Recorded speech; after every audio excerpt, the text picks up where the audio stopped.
The tall, cool blonde sauntered into my office with a thoughtful expression. I would have preferred a cup of coffee. It had been a long night. "My name's Kate," she said, "and I'm in trouble." They're always in trouble. That's why they come to me. I'm a writer crash tester. After 17 years and 32 novels of my own, I can shake down a plot, twist a sentence like a pretzel, and slam a paragraph against a wall until it begs mercy. I take no prisoners. I brook no excuses. And now I'm on the case of the ghostly girls. Kate needed answers, and needed them fast. She handed me a sheaf of pages and said, "They're talking. They're doing. Things are happening. But I'm just not feeling the love. Where is this going wrong?" So I started reading. "I don't know what you're complaining about, Rachel. You'll probably ace it without even trying." Lisa took another bite from her sandwich. I scoffed. "You know I study. I have to if I'm going to get into the school I want." "What's wrong with Washington Lisle?" she asked, around a mouthful of ham and cheese, still managing to look exotically beautiful. I suddenly felt very strange, awkward yet familiar, like that dream where you find yourself on stage and can't remember what you're supposed to be doing. Aware of Lisa's expectant look, I nodded. "Yeah." "Yeah, what? You want to stay in Lexingtono?" I glanced around, trying to figure out what was happening to me when I saw him. A man, no, a boy, across the park on a bench. He stared directly at me, his face expressionless. I looked away quickly. I don't know for sure yet. I want to keep my options open." Lisa raised an eyebrow. "What are you staring at?" She turned, dragging one leg over so she straddled the bench. "Ooh, he's cute." I braved another look. He was attractive, but wouldn't stop staring. "Too bad he's taken," she added, twisting back around. "What do you mean?" She snorted and gave a sarcastic half-smile. "Well, I don't think that's his sister." I looked again. There was no one with him. On the next bench, though, a couple was making out. No, not him. Lisa turned her head again and scanned the park. "That old guy?" Her eyes narrowed. "Rachel, are you okay?" Then I realized why she couldn't see him. He was dead. "Just kidding." I forced a laugh. "Yeah, too bad he's taken. You ready to go?" I grabbed my bag and stood, trying to shake the ghost's stare.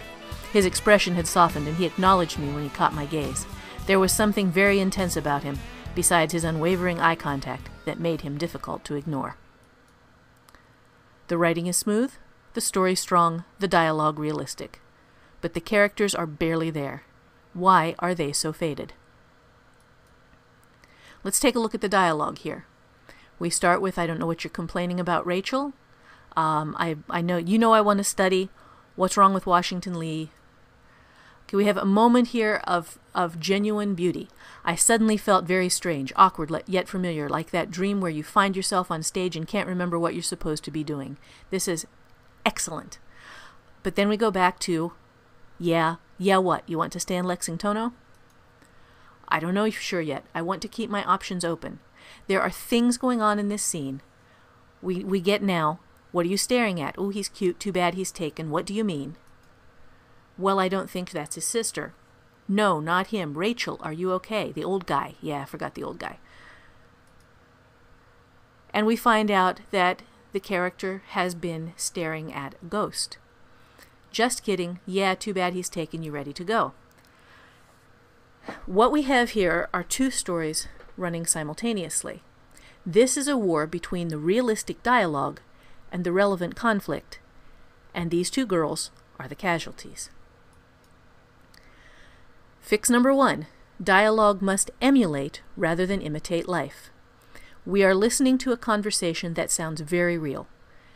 And in the larger context of the story, the fact that they're talking about the school that they want to go to may matter. But it does not matter in relationship to the scene. For an example, look for issues that are related to the point of the scene, which is the arrival of the supernatural, and build the dialogue around one of those. These can be things like a sense of fear, a change of temperature, an out-of-place smell or sound. Fix number 2. Every word of well-written fiction moves the scene forward. The storyteller chooses conflicts that build to action. Conflicts are not things that they just pop into your head and you write them down regardless of what they are about. You as the storyteller figure out what your conflicts are going to be, and you specifically write those things. For an example, I redid some of the dialogue. I hate this time of year. The weather goes from hot to cold so fast. Are you kidding? I'm melting. Oh my God, you're covered with goosebumps. What's wrong with you?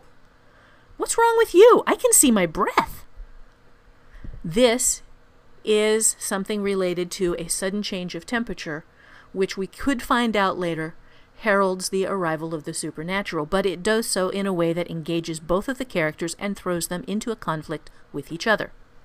Fix number 3. Every element in a scene must be connected in some fashion. While the girls' discussion of future schools and even cute guys may matter later in the story, it does not bring to life the main character's slow realization that the supernatural is present. Okay, I'm going to take us to a bit of exposition here. I looked at Lisa, blissfully eating her sandwich, lightly sheened with sweat, and at the couple walking past me fanning themselves. Yet I could see my own breath, and the breath of the guy on the bench across from ours, the guy who was staring at me. This again ties in what the characters are doing with something that has changed that relates to the core of the scene. The biggest fix, however, is the ghostly girls. When you are writing a scene, you must, before you ever put down the first word, define the point of your scene. You do this before you write it, and then you write the scene to your point. The writer's point here is to throw one of the two girls into direct contact with the supernatural, while leaving the other girl out of this contact. And my example of writing down the point of the scene would be: college-bound co-ed picks up a ghostly stalker, while her friend remains oblivious to his presence. In the case of the ghostly girls you've seen, a dialogue relevance crash, writing dialogue to imitate life by sounding real, rather than to present a story conflict. A dialogue action crash, avoiding dialogue that leads to core conflict tied directly to the central point of the scene. An element connection crash, failing to integrate the scene's action, dialogue, and setting, which would allow action and dialogue to act as description without requiring exposition.